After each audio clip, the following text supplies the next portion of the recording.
now, ladies and gentlemen, this match is scheduled for 10 rounds of boxing in the junior welterweight division. Our referee for the contest is Mills Lane. Introducing first in the red corner, this young man wears the yellow trunks. He weighed in at 139.5 pounds. He is from Monteria, Colombia, with a record of 20 wins, 15 losses, 3 draws, with 13 wins by KO. Here is Amancid. Castro. And now, ladies and gentlemen, fighting out of the red corner, this young man hails from Sacramento, California. He's wearing the multicolored trunks. He weighed in at 139.5 pounds. He has a record of 43 wins, 3 losses, 1 draw, with 30 big wins by knockout. He is the former 3-time world champion. Please welcome Tony the Tiger Lopez.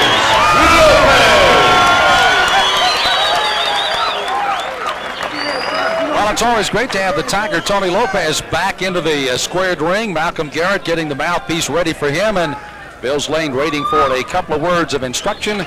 The Tony the Tiger now, of course, fighting under the promotion arm of Cedric Kushner and fighting around the world as he's in the ring before a lot of his home fans in Sacramento here at Lake Tahoe. Mills Lane gets the crowd pumped up, gets the fighters ready to go. And one of the things, Bob, when we take a look at Tony the Tiger Lopez, a guy that has been the 2-time IBF junior lightweight champion and the WBA lightweight champion, he has the aspirations of doing it again. And right now, at 30 years of age, it may be a tall mountain to climb, but still looks like he's in pretty good shape and ready to go.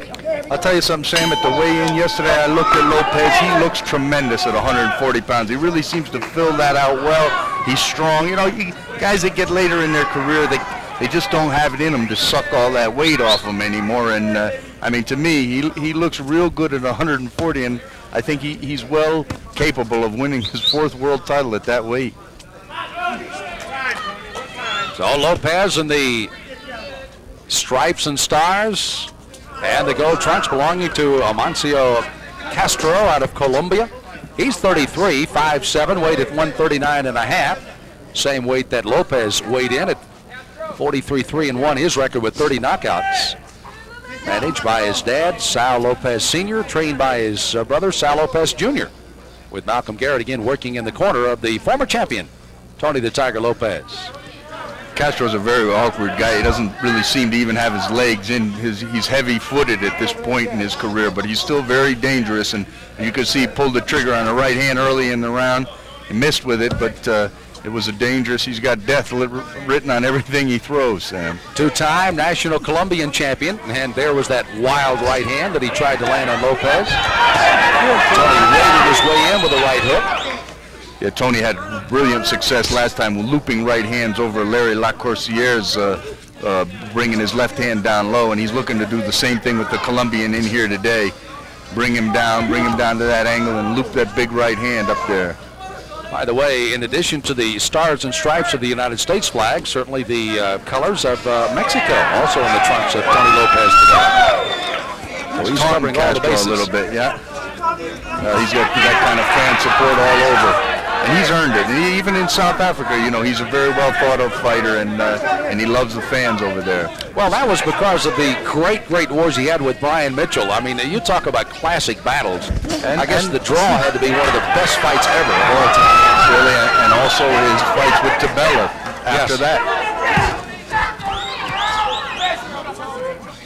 And he really loved the fans over there when he visited over there trying to take back his title at 135 pounds. Well, he won the title, the WBA title, once again from Joey Gamache in Maine. That came October of 92, defeated Tabella. And the first time they met in Sacramento, and then lost in Sun City in June of 93. So he lost the title to Dungeon Tabella in South Africa. That was the last title that he had held. Of course, he'd held the IBF junior lightweight title twice. Won it the first time beating Rocky Lockridge, beat him in 12 rounds in July of '88. And he won it the second time from John Molina, right at the peak of Molina's game. I mean, I didn't give Lopez, just based on Molina being such a beautiful rhythm fighter, I never thought Tony could take that title back from him.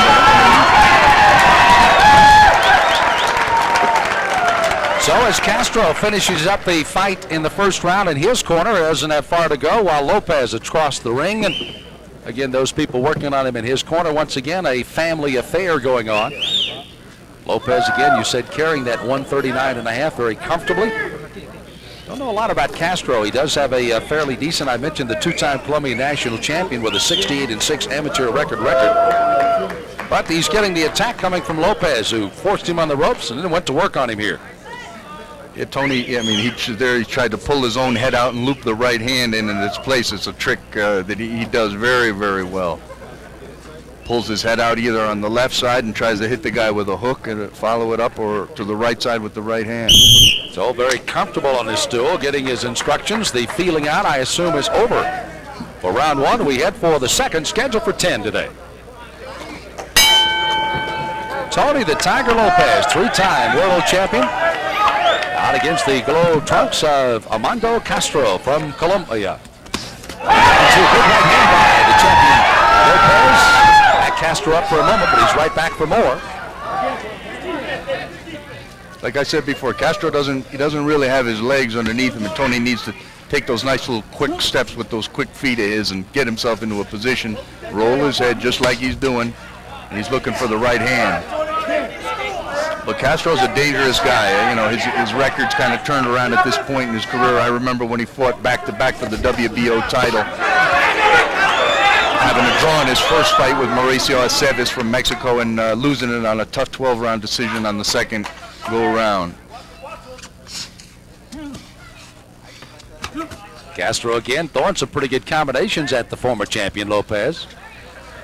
You mentioned John Molina. That was the man that took the crown away first from Tony Lopez, that in October of '89, but then it was Lopez that came back to win it from Molina. On May of 1990, he won in a 12-round decision.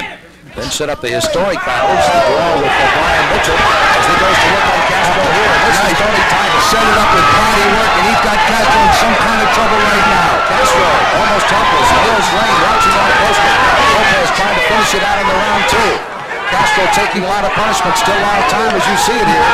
And you see Tony trying to find the key. What punch is going to do it with Castro? He's working that uppercut inside. He's looping the right hand. Left hooks to the body. He's trying it all. Castro trying to fight back, but it's not doing anything but other than holding on to Lopez.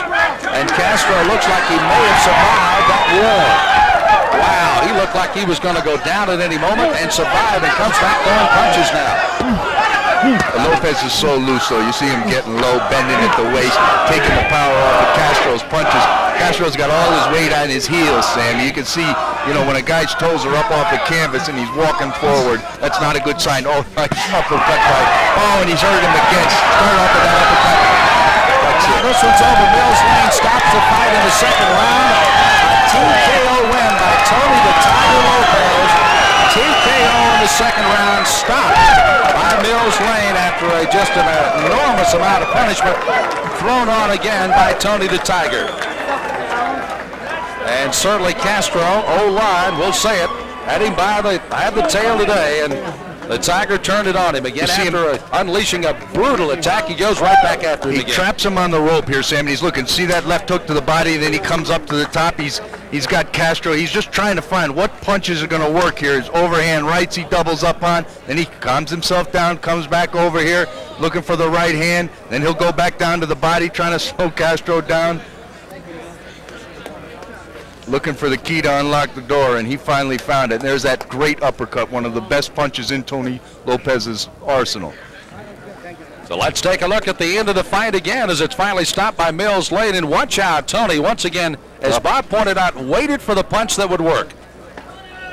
He started that with a right uppercut. Goes right after him on the ropes, and finally Mills Lane has had it up.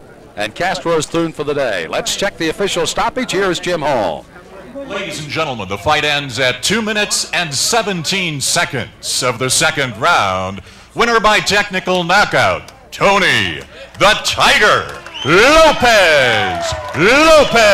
Lopez enjoying his 44th win of his storied career. 3 losses and 1 draw, 30 knockouts, but the man now in the junior welterweight division is back on track, and the fans in this area certainly showing their appreciation for this man. Tony the Tiger Lopez wins on our World Championship Series from Lake Tahoe today.